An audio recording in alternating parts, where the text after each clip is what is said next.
Hello friends, welcome to my channel inner growth and outer success. इस inner growth के लिए आज नई स्टोरी आपके लिए। एक मकड़ी का एक पुराना म्यूजियम होता है। उस म्यूजियम के अंदर बहुत सारी पेंटिंग्स रखी हुई होती हैं। उस पेंटिंग्स को कोई प्रदर्शनी के लिए लेके नहीं जा रहा होता है, तो धीरे धीरे धीरे करके उस पर सारी मकड़ियों का जाला बन जाता है।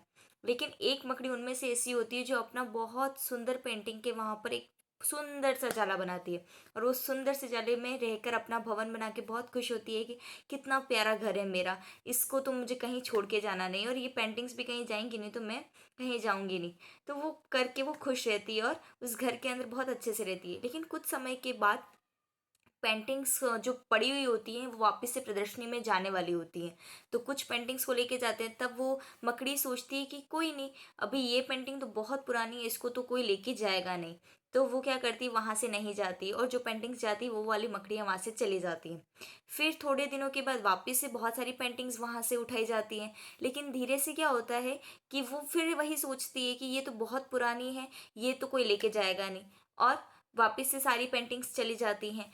फिर तीसरी बार एक कर्मचारी वहां पे आता है, और वो उस पेंटिंग जिस पे उस मकड़ी का सुंदर सा जाला होता है वो उसको लेके चल रहा होता है। तब जैसे तैसे करके उसे उस घर को छोड़ना होता, अगर वो उसको घर को नहीं छोड़ती तो उसकी जान चली जाती। तो मकड़ी उड़ गई। लेकिन मकड़ी बड़ी उदास हो गई कि भगवान ने क्या किया, मेरा बना बनाया घर, मेरा सुंदर सा घर छीन लिया, अब मैं कहाँ जाऊं। वो 2-3 दिन तक भटकती रही, वो मन में बिल्कुल निराश की इतना सुंदर घर छीन गया, अब तो कुछ होने वाला नहीं है, सारे रास्ते भगवान ने बंद कर दिए। पता नहीं क्या क्या सोच रही थी वो, लेकिन रहना तो था ही उसको। तो वो धीरे धीरे 2-3 दिन तक घूमते घूमते दुखी मन से ढूंढ रही थी। लेकिन उसे एक जैसे ही कुछ दिनों के बाद एक बगीचा दिखाई दिया सुंदर सा। उस बगीचे के अंदर एक कोना बहुत सुंदर सा उसे दिखा दिया। वापस से कड़ी मेहनत की, उसके अंदर उसने वापस से अपना सुंदर घर बनाया, और वो उस पहले वाले से भी सुंदर था। तो मकड़ी सोचने लगी कि सच में अगर मैं वो घर मुझसे नहीं छूटता तो मुझे इतनी सुंदर जगह आज नहीं मिलती। तो इसीलिए मकड़ी ने सोचा कि शायद वो जो हुआ अच्छे के लिए हुआ।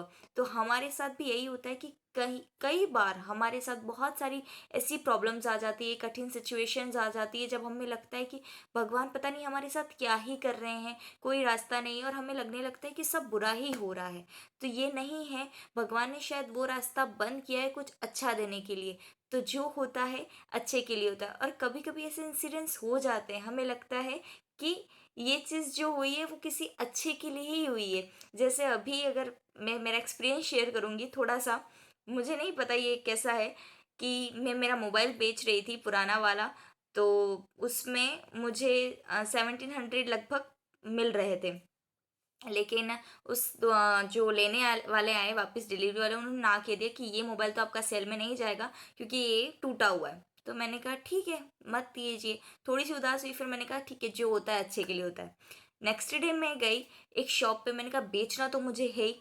तो शॉपकीपर ने कहा कि इसके मैडम आपको 2000 मिल जाएंगे। मैंने कहा 2000 नहीं भैया, 2500 ढूंढ के आई हूँ मैं। तो भैया ने मुझे 2500 दे दिए। उसके बाद ऐसे छोटे छोटे इंसिडेंट्स भी जो होते हैं ना, तो शायद जो होता है अच्छे के लिए होता है। तो आपके भी ऐसे कोई इंसिडेंट्स होंगे तो कमेंट में ज़रूर बताइए, और कैसी ये कहानी लगी कमेंट करके ज़रूर बताइए। धन्यवाद, मिलते हैं नेक्स्ट स्टोरी में।